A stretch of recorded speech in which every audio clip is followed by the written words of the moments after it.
The Sony NEX7 has been out for quite a while. If you own one, you'll know how fantastic it is, but so many people don't own one and kinda didn't even consider it as an option.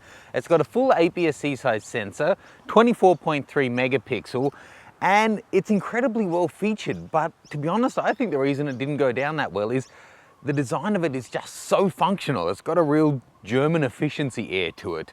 I'm not sure why this one wasn't a huge hit, but at Photokina this year, about 13 months after they announced the NEX7, they have announced the NEX6, which is pretty fantastic.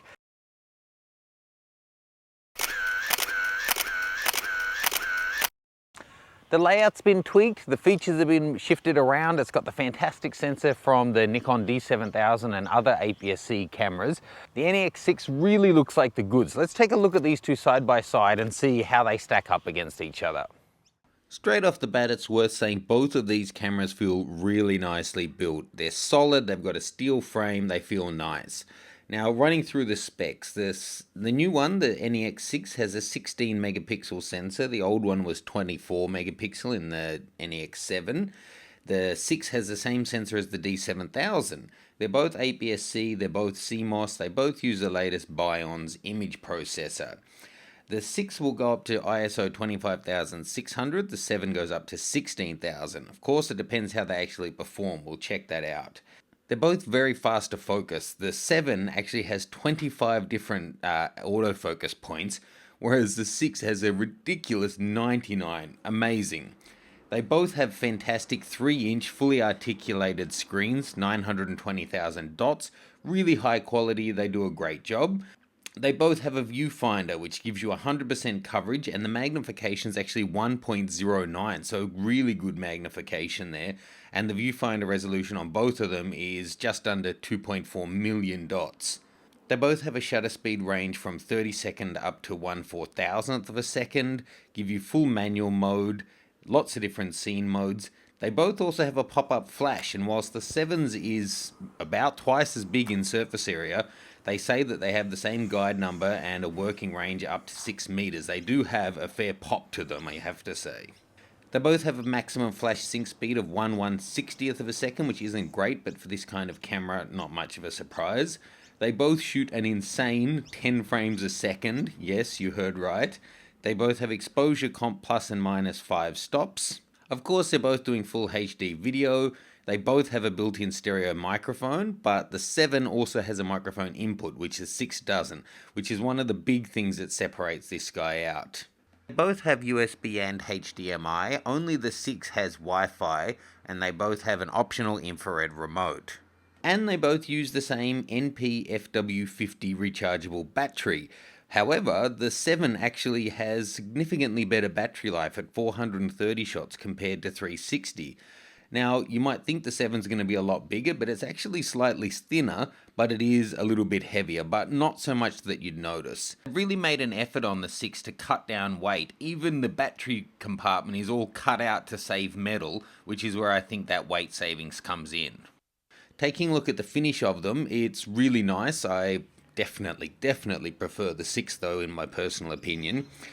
The 7 has a bit of a unusual layout with the 2 buttons up the top side by side, but once you get used to it, it's really easy to toggle through. The 6 has a more familiar dial on the top like a DSLR would have.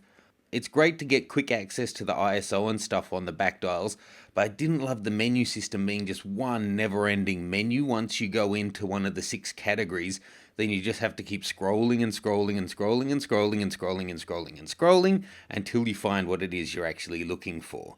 Okay, let's kick off with an ISO test. Remember, these are APS-C cameras, so at 800 we would expect it all to be clean. This is the NEX6. There we are at 1600, 3200, 6400, still looking pretty good, but you notice exposure's jumping around. There's 12,800, but let's go in close. You can see it really has started to come apart there. And then at 25,600 and the close-up, quite muddy. Now here's another shot that's also at 12.8, and there's a close-up on that one. And there it is at 25,600, same crop on the front window, quite muddy. Now let's have a look at the 7, that's at 800. There at 16, 32, 6400, and on the full shot it looks fine, but at 12.8 when we go in close you can see it's also messy much. And there we are at 16,000, its maximum ISO, and there's the full shot. So let's have a look at them side by side, and you can see the 7 has a lot more color noise and noise in the blacks, and on that shot you can see that there's just more detail held, especially in the black areas on the NEX6. But overall, I'm fairly impressed with those results, especially the 6. Let's take another shot. That's at ISO 3200. That's a full crop, and I reckon that's looking pretty tidy. Now, I really think that the 6 is going to be a hit because it is just that much more familiar in terms of layout, and the finish on the paint, as weird as that is, I think will be a bit of a difference in terms of how well it sells. The 7 is incredibly well featured, and 24.3 megapixel APS-C size sensor in a body that big, it's still quite amazing to think. Okay, so they're both strong performers. Considering all the different features there, the extra things that have been added into the 6, and I think it's kind of a sweet spot at that resolution compared to the higher resolution of the NEX7. If I was going to get one of these, I would personally go for the 6, no questions asked. It's that much newer, the focus is that much faster, and the ISO performance is significantly better. So personally, the 6 is the king of the hill from Sony mirrorless cameras at the moment. The 7 though, still so underrated as a compact mirrorless camera. It's feature packed. I sound like an ad. It's if it just wasn't so bloody dry and sanitary looking, I reckon it would have sold like hotcakes. Anyway, let me know what you think. Are you shooting with the NEX system? Did you consider one of them and end up getting a different mirrorless? Love to hear your thoughts. Leave me any questions or comments. Head over to thatnikonguy.com and you can sign up to our mailing list as well. And I'll see you soon.